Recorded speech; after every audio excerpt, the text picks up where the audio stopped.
it's not about what we want, it's what the consumer wants, right? So if a consumer wants something in 10 seconds or 5 seconds or 10, whatever number of seconds it doesn't matter. If they want something quick, you can get them something really quick with the range.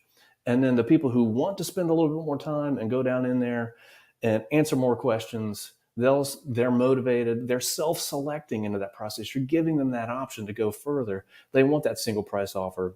Welcome to the Strategy with Jason podcast. Tune in for everything you need to know to stay in the know regarding the automotive industry. Here's your host, Jason Harris. Hey, what's going on? Podcast Nation, is Jason Harris here, and thank you for joining me on another episode of Strategy with Jason, where I get to talk about anything and everything I want to talk about when it comes to the automotive industry. Today, I have a very special guest. In fact, I've been looking forward to this conversation all week long. I have the one, the only, the oh so famous. Can I call you Insta famous, like online famous? Because your videos are great, man.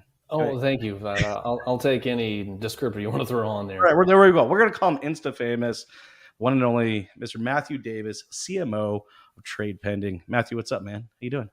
I'm doing great. Thank you for having me. Dude, this is going to be fun. Like I said, I know we talked about this a few weeks ago. I'm trying to get some ideas what we're going to jam about. Me and you connected on LinkedIn because I just, I'll be honest, I dig your swagger. It's just, there we go. I dig. Thank you. That's so weird. Anyways, I don't care. But no, dude, I saw some of your videos online and I was just like, you just look like you have fun. And the content was fun. And I've been in your shoes where you've done some of those cool, fun, in dealership videos. And when I'm watching you do those videos, what's going through my head is the 52 takes it took just to get the salesperson to say what you got them to say. I know everybody else sees the one take and it's wonderful, but is that normal? Is it what? Maybe not. Oh, we're a one take shop. Oh, come on. Are you really? Oh yeah. I'm not messing around. I'm so jealous, man. You gotta have the mojo to extract out the best stuff you can on the first take. I mean, maybe sometimes there's two takes, but no, we're pretty much one take. It's that swagger. All right. Hey, Matthew, appreciate you coming to the show. All right. For everybody out there that's watching and listening and maybe don't know much about you or kind of how you got started in this industry, I love kicking off these podcasts with a little origin story. Because honestly, it's probably because I'm just fascinated, right? Because no one just wakes up one day and goes, yeah, automotive, let's do it. So let's kick it off there, man. How did you get started in this crazy little world that we call the automotive industry? I'll give you the quick tour. So my first job was weaving and selling baskets to my parents' friends. I probably did that when I was 10 years old. From there, I held a variety of jobs of I was a pool guy for a few summers. I worked at a plant nursery for a few summers. In college, I started a window washing and pressure cleaning business. I sold that after 5 years, sold mortgages for a few years, and then I sold software for a decade. So a lot of time in sales. And then I did a startup where I was knocking on businesses' doors every single day, just cold calling in person. And we did everything right with that, but make money. So then after that, I switched over to software marketing. I've been doing that for about a decade. And my previous company, I basically burned out over there. I was the chief marketing officer over there, and it was in a pretty spicy industry, location data, people's location data, and just a lot of press. Like when the Washington Post is asking you for an interview about how you're a terrible company for stealing people's data, I'm like, I'm out. And I knew Bryce Englert, CEO of Trade Pending, and left on great terms with the other company, and started consulting with them probably September 4 years ago. I consulted with a few companies, and Trade Pending got the rose, right? So it was just immediately enjoyed the culture of the company. I didn't really know much about automotive, and now having been in it for 4 years, wow. Dude, it's 4 wild. years. I mean, talk about a time getting into the business. I've been in along for a little more than 4. You can add a 2 in front of that 4, and that's about how long I've been in the business. But dude, talk about, you picked a time. Would you get 3 or 4 minutes before the world imploded? I didn't pick the time. The time picked me. There you go. So it was I guess I had about 5 months, September, October, 5 months. January. Yeah. And then the COVID hit and then we started working from home There you go. It and started it a brand hasn't, new job, brand new yeah. industry, and now you're working from home. 5 months Yeah. into the job. And that lasted for about 2 months. And like, screw it, I'm coming into the Trade Pending World headquarters in Chapel Hill, North Carolina. It's a small office anyway. So I couldn't work from home. That's cool. That's cool. Well, hey, I'm glad, man, that you decided to get into this industry. Just a pre-warning, and any of my listeners can attest to this as well. This industry will get into your skin, into your blood, and it is incredibly difficult to get out of. I have tried a couple times, and every time I think I'm out, they suck me right back in. That's my best Godfather impression. That was horrible. But you know what? Okay, so let's start out the podcast, there, because I think it's super fascinating to talk to people that haven't been in automotive. I mean, I pretty much spent almost my entire career in automotive, right? So, being able to talk to people that are relatively new to automotive, and 4 years is still not new. That's a good amount of time. But what were some of the things that maybe surprised you, or you were, maybe observant about, going, that's interesting, when you got into the automotive space? Anything in particular? I'm just curious. Yeah, there's a handful of things. So one is just the environment of controlled chaos. Sometimes just chaos, but mostly it's controlled. When we're going into dealerships and talking with our customers, and you just see the environment that's in, that's eye opening, right? It is just it's nuts. And the people that thrive in that, I think it's the other thing I noticed, like the ones that do really well, like, you hear this all the time. It's a people business. Well, it totally is, because you have to like people and you have to like the weirdness and the chaos. And that's part of what's so fun about it, is the people, right? And you can see that come through in the videos that we're putting out on social media, that the people we get to talk to are just, they're a good time. But there's definitely some weird stuff too that you're like, how is this still a thing, right? So, when people are talking about book values, and I know people don't use actual books anymore, but that's, admittedly, there's some bias coming in here because I work for a company that doesn't look at books. It's all retail data. But like, that seems weird. And, pricing retail values off a car off of wholesale and instead of retail, that one's kind of weird to me. And the whole like third party lead business, like, I get it, but that's also a weird one for me. Just like, oh my gosh, you're paying a company for leads, and then they're going out and using that money to compete with you for SEO and SEM and everything else. And That's right. Like, your head kind of explodes. Oh, I tell you, the one that I'm always fascinated with is the marketplaces, right? So you pay a marketplace to post your vehicles, and then that marketplace collects all of the data and retargeting information off of those, and then resells it back to you as it's a brand new thing. Right. It's got to be. I mean, I've talked to a lot of people outside of the automotive space, looking in. They're like, "Wow, what a racket! What a racket!" Okay, so I gotta ask you. And I find rabbit holes, so I do apologize. There will be time about rabbit holes. All right, how about language? Because that's one thing I've been told a lot. The 4-letter words, the 3-letter acronyms, and the very, very odd and unusual terms that we use for things in our industry. Did any of that surprise you? No, because marketers are some of the worst offenders at acronyms. Good point. Right. So I kind of came from that. You got ABM and CRM and ICP and PLG. I'm like, shut up already. Can we just use real words? So yeah, having to learn like VDP and SRP, and it wasn't a tough leap there on that one. Wow. B-backs, ups. Yeah. I'll give you a good one. Have you ever heard of a ham sandwich? Oh, no, I can't say that I have. Okay, so now I'm dating myself, because still not a lot of people actually listening may not even know. If you're relatively new, let's say if you've been in the business for, I think you have to be in the business for at least over 10 years to know what a ham sandwich is. So a ham sandwich, so idea is you're selling a car, right? And you bring a deal to your boss. And as you're handing this paper over, which is the worksheet and everything, the customer's information, you're like, boss, I got a ham sandwich, man. I hope you're hungry.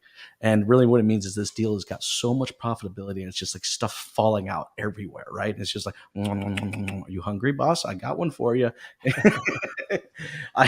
Some of the language, like I said, see, there you go. I gave you a new one. Now you know what a ham sandwich is. Perfect. Hey, let's get into a little bit about trade pending, right? because I'm very familiar with it, but that doesn't necessarily mean everybody watching is very familiar with it. So let's start there. Like what does trade penny actually do? Let's kick it off there. Yeah, I'm gonna give you the nickel tour here and do Let's my do it. best to stick to the facts here. So, we've been in business since 2014. We're really known for our trade product, and we kind of bucket them in a couple of groups there. So you've got essentially website conversion products designed to get those high funnel shoppers that are just coming on your site for the first time, just need some quick information. They want to know what their trade-in is worth, and so we can give them a trade-in range, we can give them a single price offer, we can give them a guaranteed offer. Those are our trade and offer products. I mean, go figure, we named them that. We acquired Auto APR last year, and that became our payments product. That's also website conversion. That is designed to quickly get people information about what they can afford and to shop inventory by their monthly payment. Then we've got another bucket of merchandising. So badges was actually the second product that the company came out with, and that was taking all that stuff that's unique and interesting about a vehicle in its market and making that available. And that is, is how many vehicles are for sale locally? Is this a rare vehicle? Is it a popular engine? Is it a rare color? And not just is it a good price or not, but how is this price compared to the other similar vehicles in the market with similar mileage? Yeah, how does it actually stack up, right? Right. We stacked on top of that. It wasn't a tough leap. We added on an auto bio, which is the most recent product that we launched ourselves. And that just makes it really easy for consumers to get all that vehicle research in one spot. So that it's like, yep, hey, I want to see the Carfax, the window sticker, these attributes about the vehicle, everything in one simple to digest report. And then we acquired SnapCell about a month ago. We can talk more about that later. And specifically the reason, but if you kind of tie all this together, like it comes back to the mission, which is super simple, like simple automotive. That's our mission. And like, okay, great. Yeah, it's a broad statement. What does that actually mean? It means for us, there's all this information over here on one side that consumers want, and all this information over here that dealers have, right? And we want to make that, bridge that gap, that communication gap between them. And we've done that historically with a lot of products and make it really easy for consumers to get that information. And with SnapCell, it made it really easy for dealers to communicate that information back and forth. It's a video and communication platform. So that's the nickel tour. I hope I did okay there with not giving it was like a informational pitch, and trying not to be a sales pitch. I'll turn that dial back as much as I can. But no. Actually, we needed to do that because I actually think that we had to, because it sets a stage, right, for what we're talking about today. And it's cool knowing at what point in time you came into the industry, and just all the changes that happened during COVID that are continuing to happen. We saw I don't want to call it the birth of digital retailing. That was prior to it. But what we saw is the explosion, I guess, of digital retailing. And really what we saw during COVID was the death of a sales process, right? And the birth of buying options. And which I think was great, because look, I'm come OG, car sales. Like, I was taught the 12-point walk around, and how to make the customer keep the hood open when you're presenting, so you're maintaining control. Like, I mean, those are the kind of things, like, like, get the customer on all fours, all right, so they can see how we actually weld the subframe together. Just I'm learning so much new stuff right now. It's great. Silly stuff. But the whole point was maintaining control. Boom, COVID happens. We have no control. All right. Depending on your state or where you were at the time, or even what country you were in, you may not even been able to open your doors. If you could, you may not have had any vehicles to actually even show them. Like, it fundamentally changed everything. So finally, it put that final nail in the coffin of the sales process, and it started an era of buying options or buying processes, right? And I think this is where I'm going with, because we got a chance to talk about this before we recorded today about CTAs, and that's where I'm going with this. So that birth of that buying process was amazing. But the byproduct of that buying process was like 62 call to actions. I mean, I've seen websites now with hey guys, I understand everyone watching and listening. Here's what's going to happen. They're going to post something down at the bottom. This is 62, Jason. Okay, fine. 14.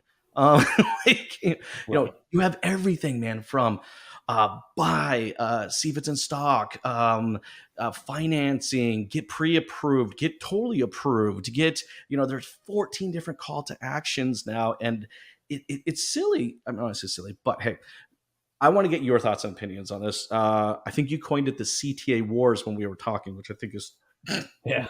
a great way to coin it. So I'd love to get your thoughts, man. Like, is it too much? Is it too little?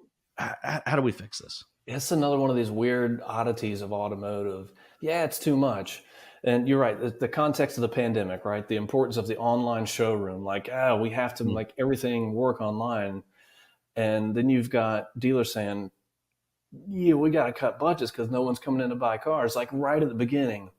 And so everyone's like, all the vendors are like two things like, ooh, we'll help you out with the cost. And by the way, you should use our buttons instead of everybody else's. Yes, right. Right. So it's like, oh, it's really important for us to be able to prove our worth. And so you're getting like, hey, like you need to point digital retailing tools. Anytime somebody says trade or payment, like send them into that digital retailing process or send them into a chat or whatever it's going to be, right? Whether or not that's the right user experience.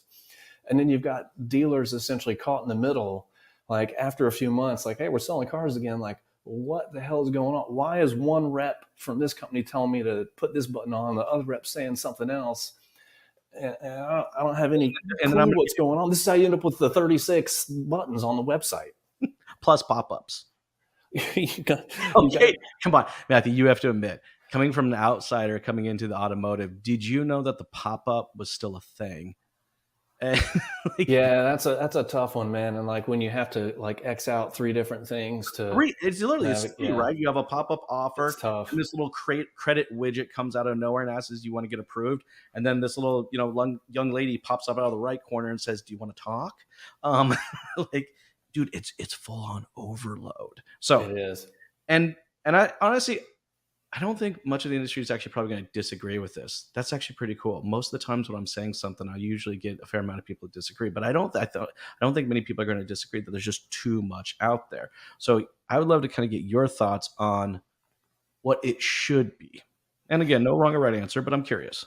Yeah, and so I'm certainly biased here, and I think you have to. If you're listening to this, like, yeah, this dude works for a company that puts buttons on websites. I can't trust a word he says. But so here's what I'll say. Like, yeah, I think the vendors are mostly to blame here, and that includes us, right? But it comes from a fundamental misunderstanding of where buyers are in their shopping journey, right? So there is a percentage of people who want to buy a car online. It's a small percentage, right? And it's going to grow. I mean, it's inevitable. But Yes. Today it's very small. There's a percentage of people that want to chat on the website, right? It's a percent. You need a chat tool. Mm-hmm. But the vast majority of people coming to a site, they're there for the first time. They're early in their buying process. That's 80, 90%.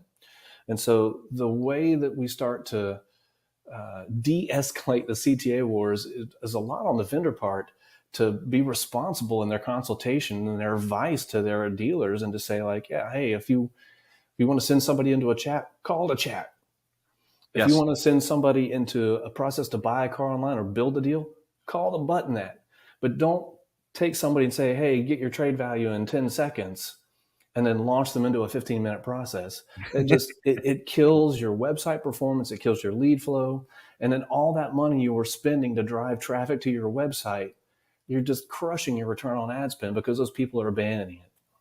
Well, what I also think it kind of comes down to is the intent behind the CTA, right? So, if our intention is to provide a better experience in the sense of information, and I press a button because it provides me that information, great. If the intent behind the CTA is simply to collect the first name, last name, and email address so that your marketing or widget company or whatever it is can tell you how many leads you got. By the way, we could have a whole nother podcast on the word leads. I'm a stickler for syntax and language, and I can't actually, I actually hate the word.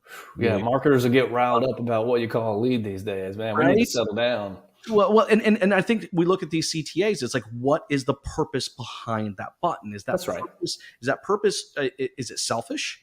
And in the sense of all I want is their first name, last name, email address, so I can stick them through my BDC and I can remarket to them 52 times over the next 30 days and beg them to come buy a vehicle from me? Or is the intent to better the experience through either providing them information or an exchange of information, right? Like, hey, if you give us that, I can give you this. Like, you tell me a little bit more about your car, I can give you a little bit more about this. So I'm with you. I'm 100% with you what you said. I just think for anybody out there watching and listening, to even further stress test your CTAs is ask yourself, is it selfish for me, or is there actual exchange in value in that CTA? Otherwise, get rid of the damn thing.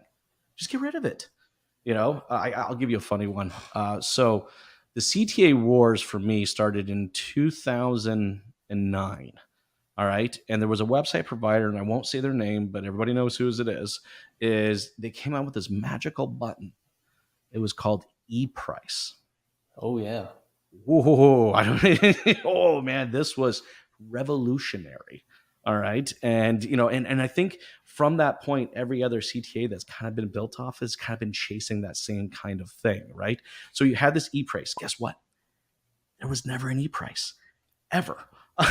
So they put this green button, and by the way, it was green. Every other button was a different color, except there was just this, or the same color, except for this one. It was green. It was called ePrice. You hit it, you put your information, and then you sat there looking at your email, curiously in anticipation that they're going to send you something. And they didn't. Right. It was disappointing. Right. And then I think that's kind still is. It is. And I think that's what it does is now, what does the customer think when we put those CTAs out there, right? Like, is this, again, another one, just one of those traps, or am I actually going to get information out of that? Right. Okay, so let's going into CTAs. Now we can go into digital retailing, because I know you brought it up, and I want to kind of circle around and go a little farther down that rabbit hole, because, well, anybody that watches this show knows I got all kinds of thoughts and opinions on digital retailing, and I was very early on in digital retailing with some of the first companies way before COVID, and again, I still think the process is a great process, but it is a process, not a tool. I think our industry looks at it as being a tool that sets a process rather than the way around. Anyways, I'll shut up. I want to get your thoughts on digital retailing. Yeah, first I gotta set the stage here, and like trade pending we have 0 digital retailing products. We do not do digital retailing. There we go. Right. So sometimes people look and feel like, hey, I can get a trade-in estimate. I can get a payment quote. Like we don't do digital retailing. We have solutions that provide little bits of that, but we're designed really to convert website traffic into leads and to communicate back with customers. So that being said, yeah, I'm not surprising anybody here when I say that, the promise has not been met. Right. And that's not necessarily the fault of the technology, right? There's, certain limitations, regulations, laws that just prevent that from happening. I firmly believe in the promise of digital retailing and being able, to execute that transaction online. I love the idea of saving more time by building your deal online than coming in and doing the last little bit and getting the test drive done. So there's certainly that. But the biggest mistake that, we see over and over again, and again, this is my view working in with my blinders on to digital retailing. The biggest mistake that we see is just misunderstanding where buyers are in the shopping journey, right? Mm-hmm. I'm thinking when that person is coming to the website, make it really clear that if they're going to go into the process of buying a car online, that's what they're going to be doing, right? Or if they just want some quick information around a trade or a payment or something along those lines, send them down that path so they can get what they want quickly. And now they're going to respect you more. They're going to trust you more because they have what they want and they've not been dropped into a full-blown appraisal process or a full-blown digital retailing process. And so if we can collectively work together to clean that bit up, I think that helps the initial kickoff of the digital retailing process. And that's unfortunately really where my expertise on this topic kind of comes to an end, right? Because we don't touch any of the rest of that stuff. Well, no, because I appreciate trade pending and a handful of other companies have done is there's the intent is an exchange of information rather than a lead generation. And I've talked to many people in this industry about digital retailing. It started off with a great idea, And I hate to say it, but I'm actually going to blame us agencies for screwing this up, because whenever we get something that's good and makes sense, we screw it up. And what we do is we turned it into a lead generation solution. So, like, the intent behind it, all right, was to take your people and a process and a piece of technology and kind of wrap them in this beautiful candy wrapper, all right, that was going to taste really good to the consumer, because it allowed them to kind of let's steer the process, right? But alongside a salesperson. And instead, I hate to say it, there's some companies that have done better jobs than others, but then there are some companies that have now been sold and have just, again, it's turning into a glorified digital retailing, or sorry, a glorified lead generation. I saw the same thing happen back in 2010, 2011 with live chat. You mentioned live chat earlier. So I was really early on live chat. In fact, I actually had it on my dealership's website in 2007. And it wasn't even an automotive solution at that point in time, right? But I was like, yes, live chat, all right. Like, a customer's going to go to my website, they're going to hit a button, they're going to connect with one of my guys, they're going to have a meaningful conversation. They're going to Totally. come into the dealership and extend that meaningful conversation. The sales time process is going to go from 3 hours to an hour because they had this great back and forth. And then our industry got a hold of it and turned it into a lead generation. Dude, I'm with you, man. Marketers ruin everything as well, too, right? You get one great idea and you just run to the ground. And I'll throw out the challenge here. So, if anybody can show to me that, like, their digital retailing tool converts as well as a website conversion product, I'll chug like a couple PBRs out of this big trophy right here. I've seen the stats, I've seen them across hundreds of dealers, and digital retailing are great at at what they're intended to do. Like you said, they're terrible at lead gen. Well, look, I think a tool is only as good as how well someone uses it. And Oh, amen to that. if you're a dealer out there and you've invested in this tool, but you didn't invest in the process and the people before investing in the tool, you screwed up the whole thing. And that was the challenge with COVID. It was just like, yeah, cram DR down. Like, a lot of times there wasn't a choice. Like, here's your tool, you have to use it. No, you're absolutely right. Okay, I want to kind of step back for a moment, because, again, I don't. I mean, step off our soapboxes for a second. All right, that's what we'll do. We'll step off our soap. Have fun in our soapboxes. Hey, this is the strategy with Jason. I don't know. But no, we will. We'll jump off our soapbox for a sec, because I wanted to go back, because I, like I said, sometimes I go squirrel, and I wanted to get your perspective on something, because you have a different background than automotive. You were in software sales. But you never sold cars. So I kind of like to think, from your experience, what skills may be translated over from one vertical to another, right? Because I'm always fascinated by that, right? Like, what did you see get transitioned over from what vertical you were with before? Yeah, selling is selling, right? There's definitely some fundamentals. There's a ton of nuances to selling cars, and the 4 years I spent in the industry, I've been able to pick up a lot of what those nuances are. I'm not saying I'm going out and selling cars anytime soon. I probably wouldn't be very good at it, but I could still sell software pretty well. But the fundamental principle, I think one of the most important things is putting the other person's interest above your own, right? So when you're I see this a lot of time, but people try to sell stuff to trade pending today, and you'll go through the process and they're trying to cram you into that defined process that their sales management says you have to go through. Well, I buy software different than you buy software different, or buy a car, or you buy a car, or my wife buys a car.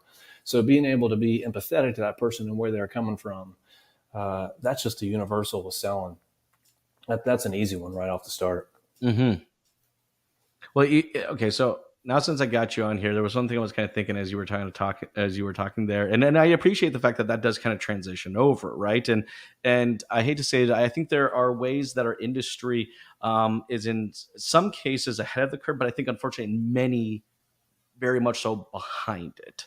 It's funny watching right now as inventory levels are starting to pick up and competition's about to kick back in certain markets, or it already is actually in certain markets. Used car prices are changing very rapidly. That we're already kind of falling back, unfortunately, to some very old habits, and I've seen, like these 12-point sales processes coming back to life. I'm like, no, please don't do it. But I know we're getting towards the tail end of our time, and there was one thing I really wanted to pick your brain on, because it's something I've started to notice recently. And again, I'm a stickler for language, right? So when I start to see kind of patterns in different languages, I get curious, because I'm always like, why? Right? Okay, so here's what I've been seeing. I've been seeing trade in range, and then single price offer. And I've seen multiple variations of language. I hate to say it, a lot of different variations of language. Okay, what's better? Yeah, this is another one of those dumb debates that has been perpetuated or accentuated by us, the vendor community. And I'm the first to admit that I did this myself, right? And the reason this is happening, I feel like this is almost like, it's not the strategy with Jason, it's like the blame ourselves with Jason show. That's cool. But so we had a trade-in range product for the first 5 years. And so, boom, that's the best thing since sliced bread. This is what everybody needs. Of course, if you work for another competitor, and we love our competitors, like, we're not afraid of great competition, and we got some great competitors out there. And the single price offers, right? Well, this is the most important. You need a single price offer because that's what consumers want. And you're like, you're going back and forth at it. And then either because I'm still biased, or it actually just makes sense. Well, we launched a single price offer and a guaranteed offer, and you can step back and be like, that is the dumbest argument to be having, because it's not about what we want. It's what the consumer wants, right? So if a consumer wants something in 10 seconds or 5 seconds or 10, whatever number of seconds it doesn't matter. If they want something quick, you can get them something really quick with the range. And then the people who want to spend a little bit more time and go down in there and answer more questions, they're motivated. They're self-selecting into that process. You're giving them that option to go further. They want that single price offer. So yeah, you're right. The debate is dumb. The kind of words are dumb. The answer is like, you need both. Okay, there we go. I like that. Yeah, and like, again, you can look at me and be like, he's saying that because they have a product that does both. True, but that doesn't mean I'm wrong, right? Like, no, it's a consumer experience is what really dictates that. Well, and look, okay, and I agree with you. As a consumer, who is again back in market for another vehicle, that's another topic. Here's the one thing is, every time I have been back in market for a vehicle, I've tried my absolute hardest not to pull the Jason Harris card anywhere. You know what I mean? Like, just like, it's because it's so easy just to call Bob. Hold on. Yeah. Okay. Thanks, Bob. I'll pick it up Tuesday. I got a good story I can share with you after this. And I try my hardest not to do that, because I'm always just because I need to be in that, and I'm in it right now. And I noticed that. So that's why I had to ask it, because I get a stickler for these languages. But I do agree with you. The consumer does need to understand that there are kind of two different things. And I think it does, you know what it does? I think it brings more transparency to be able to see, the kind of both the range, and the price offer, and then the guarantee. I mean, I agree. I think it actually brings. They both have pros and cons, right? So you were just about to add something about. Yeah. So I just I just bought a new car, and I like trade pending. Like, I'm not going to pretend that like we have the big brand awareness of all the big names, because we don't. But we go in to buy the car. It's for my son. He's turning 16, and he's like, all right, my kids are like, are you going to tell him you work for trade pending? I'm like, no, I just want the experience, like the raw experience. And so we hop in the car, and my kid is wearing the trade pending Miami Vice t-shirt. It's big and obnoxious with trade pending all over it. And I'm just like, oh Lord. But, I was like, all right, we'll just see what happens. Nobody had any idea. Nobody had any idea. Well, you know what though? And that's because they haven't seen one of your videos yet. That's why. I'm going to say, okay, so actually perfect segue. I got one more topic before you get to leave, because it was one of the reasons we connected. Yeah. And I admire anybody and everybody's just good marketing campaigns, content, just good video. Look, I think too often as vendors, specifically as vendors from a marketing perspective, we have a tendency of just kind of go, all over them and just like, hey, here's everything that we do. Just like like at the end of car commercial when they have to shove like 6 pages of disclaimers into it. I swear that's how most of us vendors decide to do marketing. And you took this very, very fresh approach, which I think really kind of humanized it. And I think that was one of the reasons why we connected, right? So I'd love to kind of get your thought on, I guess this, why is that approach different? And why did you guys decide to go down that direction with it? Yeah, so trade pending has always had a unique voice, and it's my job here to amplify that. I'm the brand champion. I'm brand champion #1 here for the company. So we've always had tongue in cheek humor. And at the start of this year, we looked around at the competitive landscape. We looked at what we were doing, and it was okay. Some people might say it's still just okay right now, but you're right. Like automotive is not boring.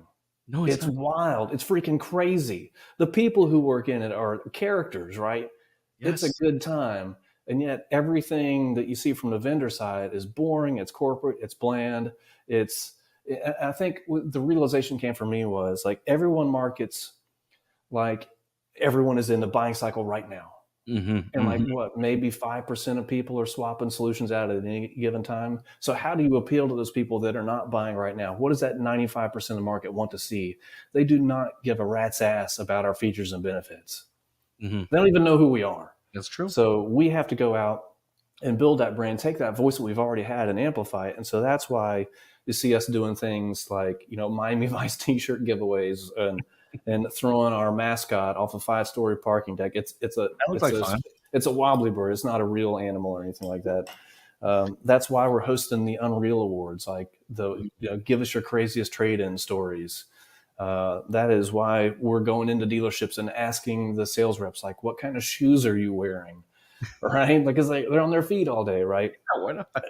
And so that's been new for us this year, and the response has been overwhelmingly positive. So yay, I feel like I'm finally doing something right. No, look, I find it very, very refreshing. I'm going to admit, I find it very refreshing. It's a lot of fun. Hey, anybody out there watching and listening, if you haven't seen some of the videos that me and Matthew are talking about, please, go online, look up Trade Pending on pretty much any social account. You'll be able to find those videos. And okay, so look, hey, I know we're towards the tail end of our time. All right, but before I let you go, for everybody out there that's watching and listening who would love to connect with you, Matthew, and maybe follow along with your journey, learn more about Trade Pending, what's the best way to do so? Yeah, you can find me on the socials. LinkedIn is probably my most active channel for me personally, and then Matthew@tradepending.com. Doesn't get any easier than that. Awesome. Hey, Matthew, thanks so much for taking the time to chat with me. I'm sure this is going to be first of probably many to come. I really appreciate your time. Everyone out there watching and listening, you guys have an amazing day. Thank you so much. Thank you, Jason. Thanks for tuning in to the Strategy with Jason podcast with your host, Jason Harris. Don't want to miss new content? Be sure to check out the full podcast library at strategywithjason.com to stay in the know. Remember to like, comment, and subscribe. Happy podcasting.